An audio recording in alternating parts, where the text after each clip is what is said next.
So one of the things you want to look at when you're storing your product and setting up your warehouse is you want to think about the quality of the product you're going to deliver to your customers. You want to make sure it's not going to get covered with dust, it's not going to have excessive heat or excessive cold that can alter the product or spoil the product. One of the things we do is we back our trucks up in here.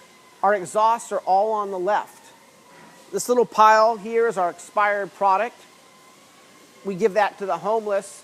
We're not selling it out of the machines. We're not as concerned about that getting dirty from the trucks or the exhausts.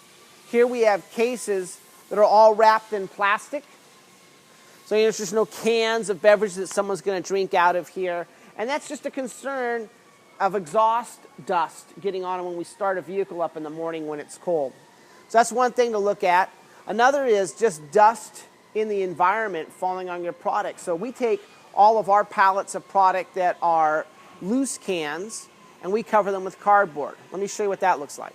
So you can see we've taken and placed cardboard, just cut a piece the size of a pallet over our 6 packs of product.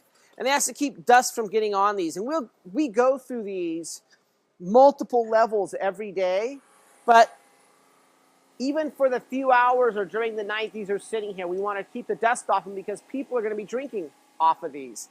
We just feel that's the right thing to do. We obviously don't have to worry about the 12 packs, the fridge packs.